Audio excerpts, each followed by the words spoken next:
ایک سوال ہے، آپ لوگ شب میلاد النبی کو شب قدر سے بھی افضل کہتے ہیں؟ ایک پوچھ رہے ہیں۔ ہم کیا کہیں گے؟ حضرت سیدنا شیخ عبدالحق محدث دہلوی علیہ رحمت اللہ القوی فرماتے ہیں بے شک سرور عالم صلی اللہ تعالی علیہ وآلہ وسلم کی شب ولادت شب قدر سے بھی افضل ہے، کیونکہ شب ولادت سرکار مدینہ صلی اللہ تعالی علیہ وآلہ وسلم کے اس دنیا میں جلوہ گر ہونے یعنی پیدا ہونے کی رات ہے، جبکہ لیلۃ القدر شب قدر سرکار صلی اللہ تعالی علیہ وآلہ وسلم کو عطا کی جانے والی شب ہے، دی جانے والی رات ہے۔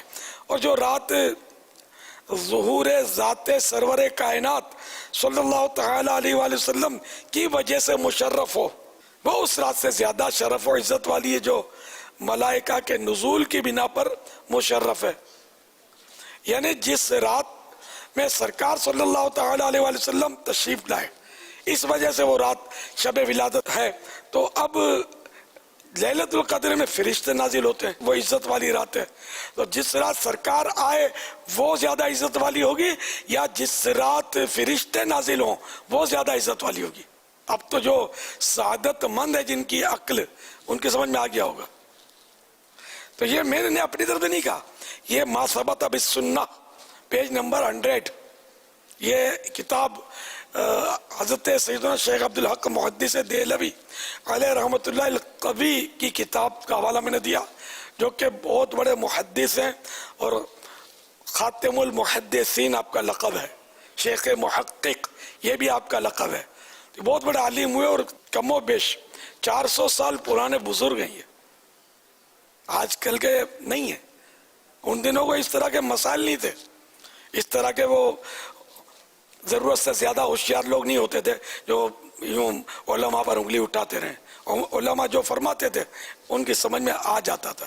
اب علماء لاکھ آیتیں پڑھ کے سمجھائیں تو بھی مطلب وہ کچھ نہ کچھ بولتے رہتے لوگ، بس وہ نصیب کی بات ہے۔ اسی منن والے سوچن والے نہیں، بزرگوں نے جو فرما دیا تو بس ہماری آنکھیں بند ہیں، ہمارا ان پر اعتماد ہے، ان بزرگوں پر، کہ یہ ہمیں قرآن و حدیث کی بات ہی بتائیں گے، اس سے ہٹ کر بات نہیں بتائیں گے کہ قرآن و حدیث سے کوئی بات ٹکراتی ہو۔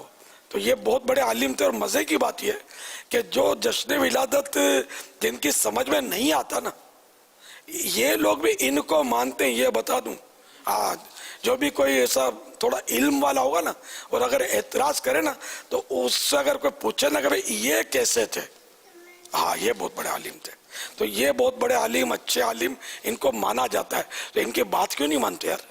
دوسری باتیں مانتے، یہ بات کیوں نہیں مانتے؟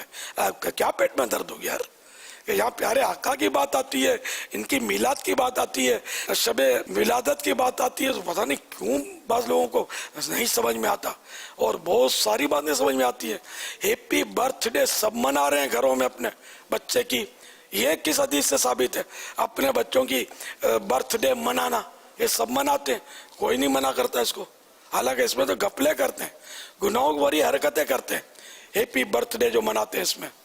لیکن اس کو ہم تو سمجھاتے رہتے ہیں، منع نہیں کرتے، سمجھاتے کہ یوں کرو یوں مت کرو، جو بھی کرو شریعت کے مطابق کرو۔ ہیپی برتھ ڈے منانا ہے تو نعت شریف کی محفل کرو، قرآن خوانی کر لو، چلو بھائی یاسین شریف کو ختم کر لو، کچھ نہیں کرتے تو درود شریف کی ایک ایک تسبیح پڑھ لو، اپنے بچے کے لیے، ان کے بچے کے لیے، کسی عالم، کسی بزرگ، کسی نیک بندے کو بلا کر اپنے بچے کی درازی عمر بالخیر کے لیے دعا کروا لو، ہے نا؟ اس طرح کی مطلب آپ بناؤ، کھانا کھلاؤ، کوئی حرج نہیں ہے، عمدہ سے عمدہ کھانا کھلاؤ، 12 قسم کی ڈشیں ان کو کھلاؤ اپنے بچے کی برتھ ڈے کی خوشی میں، یہ سب جائز ہے۔